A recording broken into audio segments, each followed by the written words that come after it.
Hello, I hope you're enjoying celebrating Maths Week England. My name's Alom Shaha and I'm a science teacher and the author of this book, Mr. Shaha's Marvellous Machines.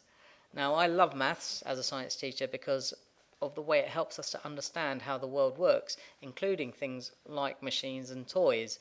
And my book is all about making your own toys and trying to figure out how they work. And I'd really love to read you the introduction so that you can see where I'm coming from on this. The introduction is called The Joy of Making. I was born in a little village in Sylhet, Bangladesh. Back in 1973, there was no electricity or running water, but there were lots of wide open spaces to run around in, a massive pond to swim in, and no shortage of ways for a child like me to have fun. My family grew most of their own food and made lots of the everyday things they needed for themselves, including clothes, baskets, toothbrushes, and hand fans for keeping themselves cool. They had to know how to make, mend and maintain a lot of things because they didn't have the convenience of supermarkets or the internet.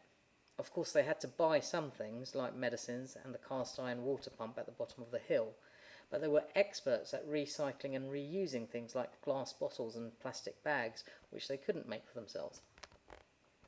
When I came to England, I missed my grandparents, aunties, uncles and cousins.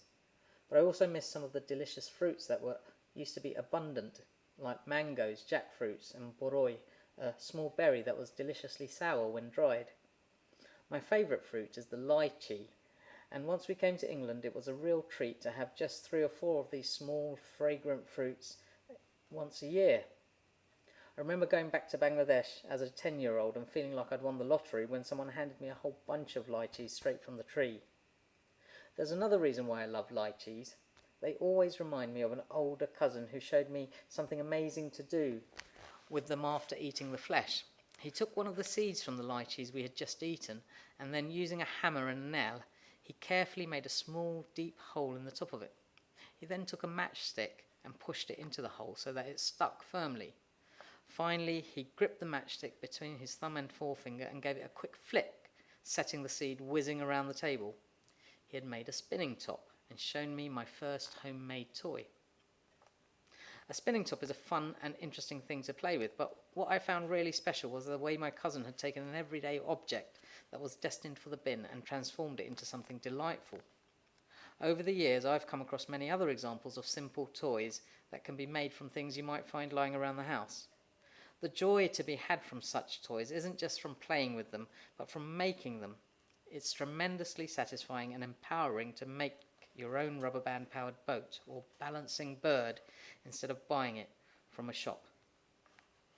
So that's just a little bit from my book, and what I've done is I've given your teacher instructions for how to make one of the toys from this book called the Balancing Bird. So hope you have lots of fun trying that out and enjoy the rest of Maths Week England.